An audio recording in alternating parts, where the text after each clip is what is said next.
Welcome to the London Politica podcast. This is where we join industry thought leaders and experts to uncover the nexus of politics, markets, and society. My name is Manas Chawla. My guest today is the Principal of Hertford College at Oxford, a former British ambassador, number 10 foreign policy advisor, a celebrated author, most recently publishing his new book this month called 10 Survival Skills for a World in Flux. Joining me from Oxford, Tom Fletcher, thank you so much for being on the show. Thanks, Manas. Great to be here. So there's a ton of stuff to unpack today. Everything from this brave new world of Zoom diplomacy to how technology is upending the global order to the current war in Ukraine. But before we dive into all of that, I've always really wanted to ask you, what was it like to find yourself in a boxing match with the mayor of Nairobi? You've done your research very well. So, I hadn't expected that, going out to Kenya as a young diplomat, soon after actually finishing here at Hertford as a student. The mayor of Nairobi was one of my key contacts over there. And we were having breakfast, as a young aspiring diplomat does with key politicians. And he said he was making this comeback.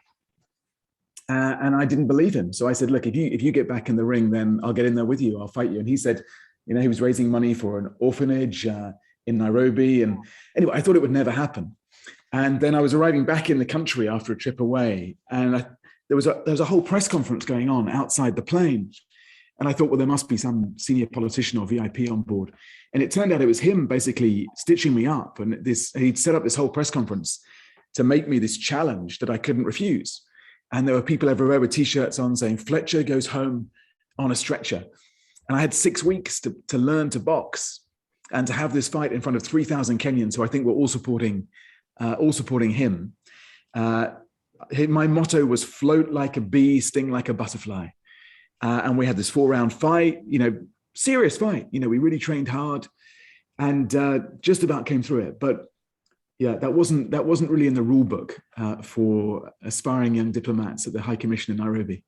Yeah, no, that's just the best story ever. I think it's a good way to sort of start the narrative of how you are as an ambassador. I know you've always sort of been painted as a very non-traditional diplomat and kind of changing the front lines of diplomacy in that way. But I think that leads quite well into my next question, which is you were in 10 Downing during maybe the perfect period to witness all the sort of talk we have about tech and policy. You worked for the last pen and paper Prime Minister Tony Blair, the first email Prime Minister Gordon Brown, and of course the first iPad Prime Minister, we might say, David Cameron. What was that like? It was an amazing 4 or 5 years working with 3 very committed leaders, very different kinds of leaders. But I'm one of those people who, the closer I get to most politicians, the more I actually admire the people who go into politics.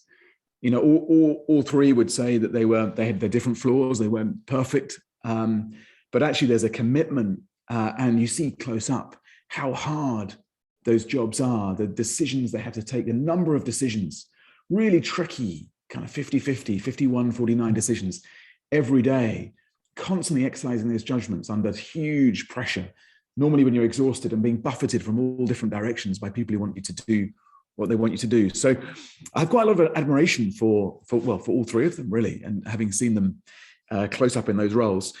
Absolutely exhausting to be an advisor in that space. You're a mixture of a kind of policy maker, speech writer, therapist, punch bag carrier. You do all those things in a day, but it's a massive privilege. And then to see other leaders up close, from Barack Obama to Angela Merkel and so on, and to, was a lesson, a daily lesson in leadership. Mm. And it's just so interesting how sort of the way you're sort of focused on public diplomacy and soft power, how the way we communicate with citizens has changed vastly over that sort of decade or longer. I find it quite interesting that the UK sort of not too long ago seriously considered appointing a diplomat to Google. Denmark already has appointed a tech ambassador to Silicon Valley. From your time sort of inside the halls of power, what are these conversations like, and how close do you think we are to a point where tech diplomats actually become mainstream? Yeah, it's a really important question. And when I wrote Naked Diplomat, one of the most interesting talks I got to go and do was actually go into Google, and we were debating that conversation. Should they appoint ambassadors? Should they have a seat on the Security Council? we were looking at, were these companies starting to exert power in a way that a country does, in a way a state does, or a foreign ministry does. And of course, since then, big tech has only got more powerful. In many ways, the challenge now is actually thinking about how we restrain big tech in the way that we think about how do we restrain really powerful countries, empires and emperors. How do we put the new rules around the internet so that we can protect our freedom, our security online? These are really important questions. And actually the peace processes of the next decade, there'll be peace with our planet, but there'll also be peace with big tech. How do we translate? I think this is a space for diplomats to be in. How do we translate between big tech leaders and governments? Because at the moment, the conversation isn't working, sort of talking past each other. So it was a really fascinating time. And I think it was also a time, 2015, 2016, we were probably a lot more, many of us, more idealistic, more starry-eyed about the way the internet would change politics and government. I used to go around the Middle East saying the most powerful weapon in the Middle East is a smartphone. And of course, Bashar al-Assad, the Iranians, others had other ideas. Islamic State had other ideas.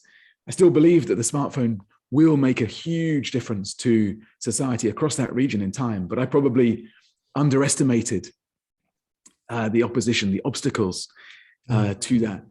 But yeah, in governments, I suppose when I wrote Naked Diplomat, it was a period when I felt that governments needed to get more digital. We needed more digital in government, more digital in diplomacy.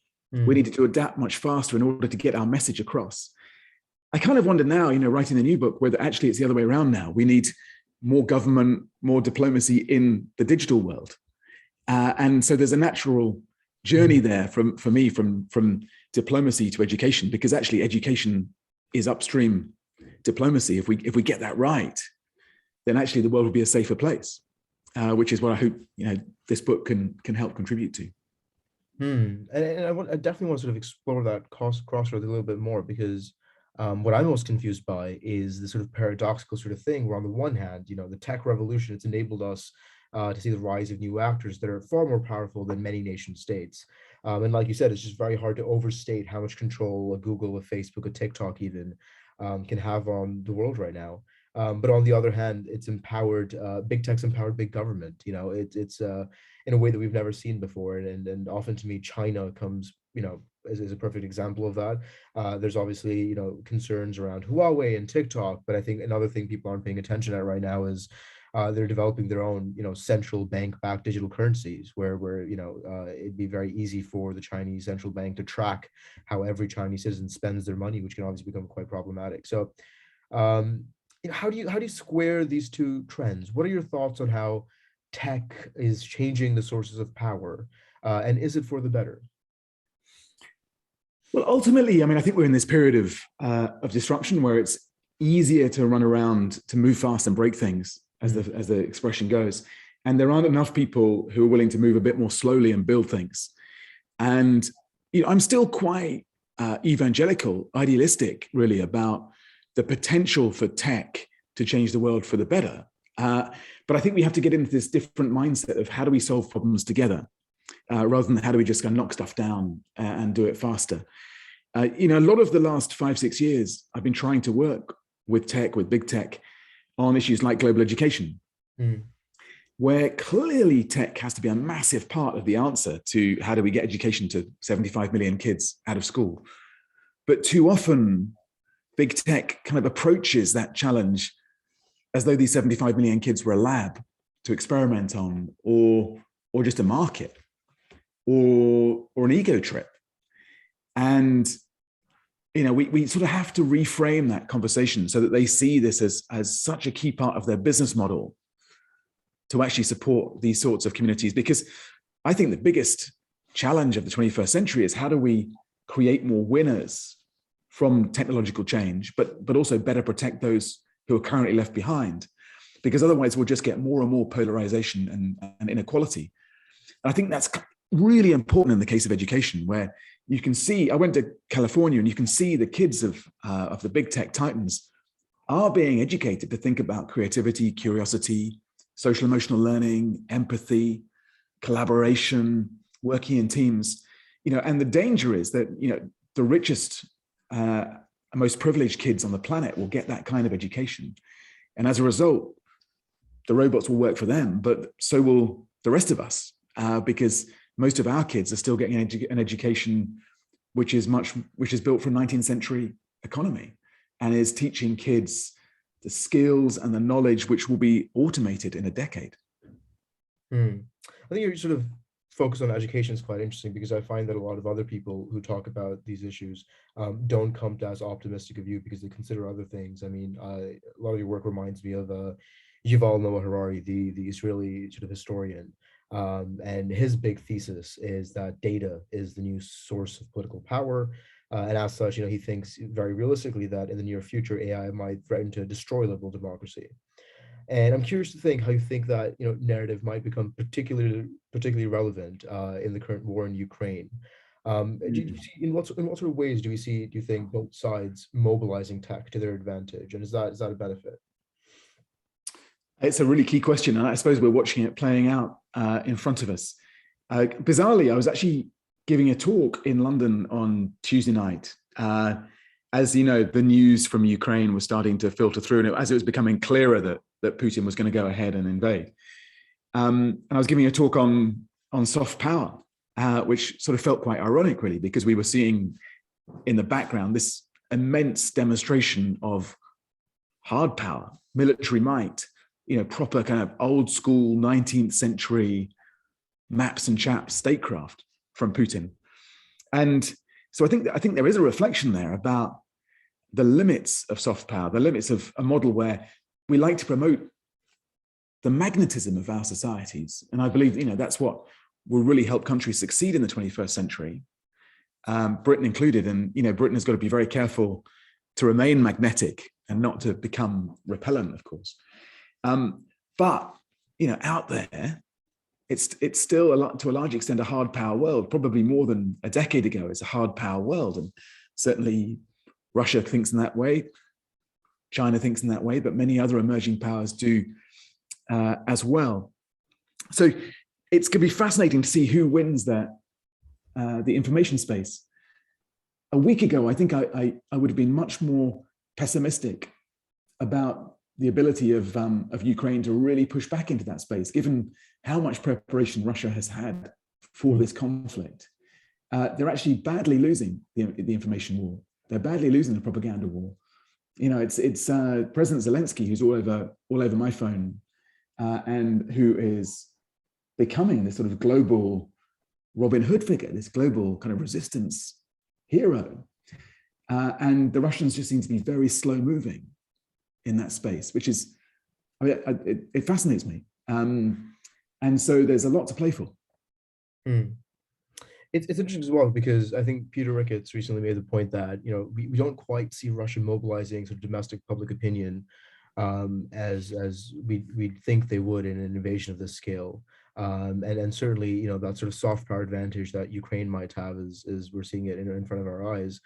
And another interesting example, I saw this on Twitter a couple of days ago. I mean, it kind of connects to this rise of citizen actors in international relations, where Elon Musk promised to help divert some sort of Starlink resources, essentially help put up Wi-Fi capacity for Ukraine if that if there's a sort of major shutdown, which there has been. So it can seem to play almost in both directions, almost to increasing fake news and fake information and harming the sort of civil discourse of society, but also to sort of buttress it. You've poured lots of ink on sort of using social media as an effective tool of diplomacy. If you were, say, an advisor still to the British government or the American government, what would you advise them to do in the case of the current war?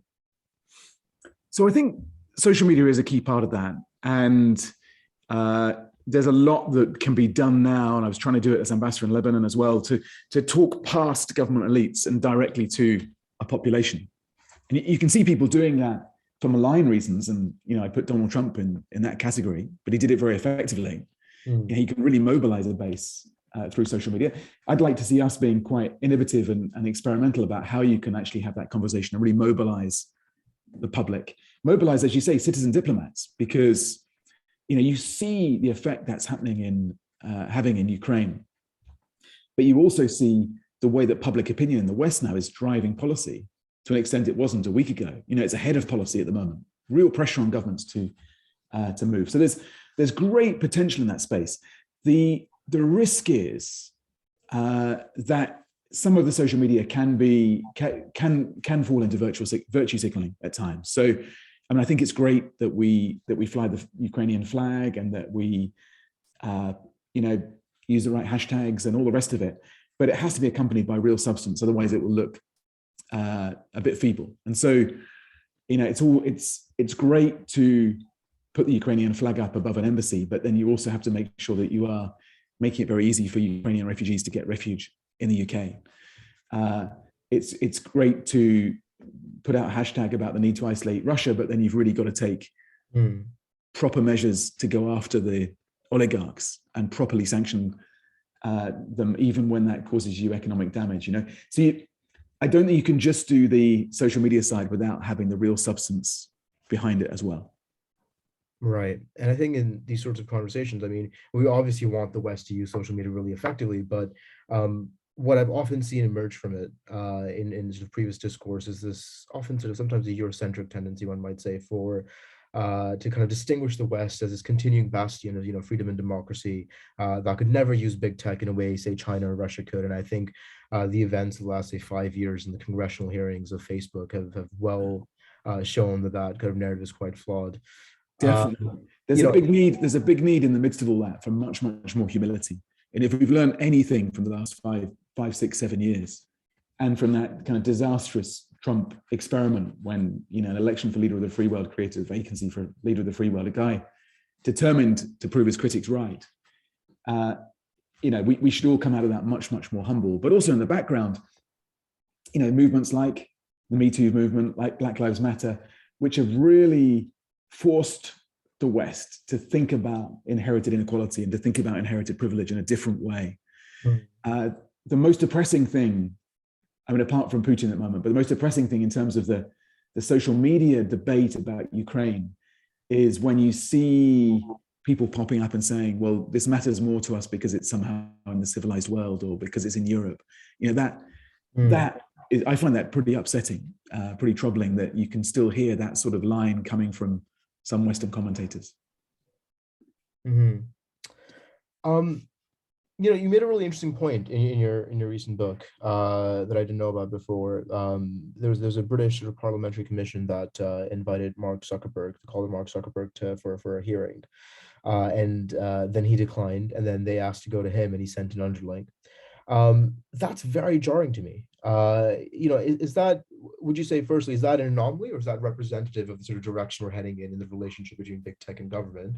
And if so, how, what can your average citizen do to help the government, rein in big tech? Yeah, for me, it was a real moment, a very striking moment that demonstrated the way that power is shifting and how difficult it is to hold the new emperors to account, to show them, that the lesson from the old emperors is that empires fall unless they show humility, unless they allow themselves to be held to account. I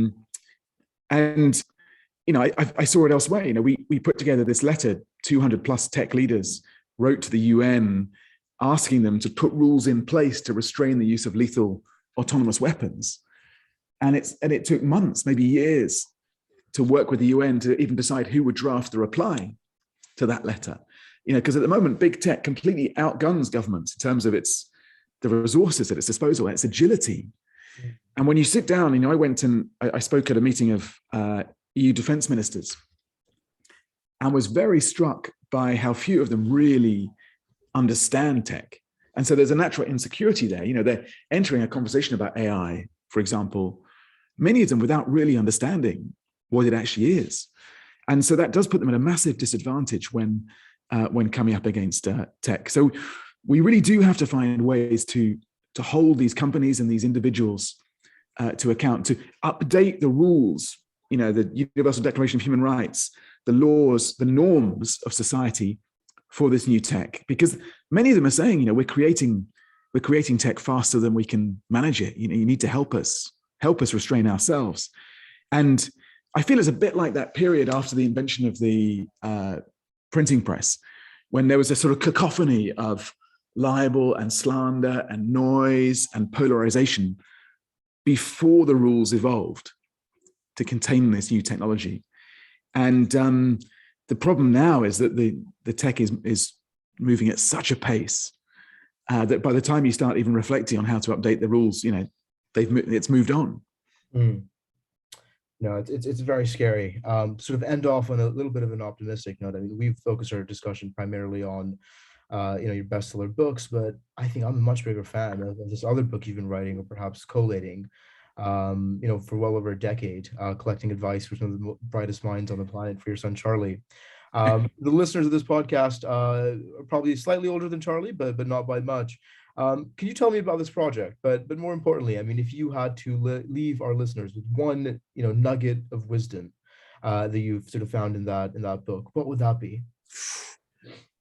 So yeah, I mean that book is a lifetime project, and what I've done is when I've been privileged to be close up with leaders, I've got them to write a page or so in the book, and Bill Clinton wrote his out in draft. George Bush took the book off and sent it back 3 months later. Barack Obama said Charlie will either be very rich or very clever, depending on whether he sells the book or reads the book. So it's a brilliant project. In a way, it culminates in this book, 10 Survival Skills for a World in Flux, which is trying to sort of put some of that advice out there in more detail, to try and pass on some of the best things I've learned in my life, but also I've heard from others or learned from my ancestors. Because ultimately, that's what education is. It's about passing on the best stuff we've learned to our descendants. I think in the midst of all that, I've been very struck by this idea about what it means to be a good ancestor. And I think that a lot of people, especially younger people, are told the whole time to define themselves in terms of what goes on their CV, what goes on their resume, because they're always trying to get the next qualification, trying to get the next job, and so on. So it's understandable that becomes a real focus, but actually it's better to live a life defined on the basis of what people will say about you at the end of your life. What will be in your obituary, or maybe even what will be in your eulogy. What will people stand up and say about you at your funeral? And I think just thinking through what that means in itself helps you to live a life of greater purpose. But you can basically distill all the advice in that book, in that book of advice for Charlie, into just three things. And it's the three things that my parents said to me when I was a kid, and that I try and say to my kids now: be kind, be curious, be brave. Beautiful. Now, what an inspiring note to end on. Incredibly fascinating discussion, Tom. One I'm sure our listeners will keep thinking about in the next couple of months. Thank you so much for joining us. Thanks, Manas. Real pleasure. And see you soon. And to find out more about London Politica, please visit our website, londonpolitica.com, and follow us on LinkedIn. That's all for this episode. Stay tuned, stay safe, and I will see you next week. Let me just hit stop.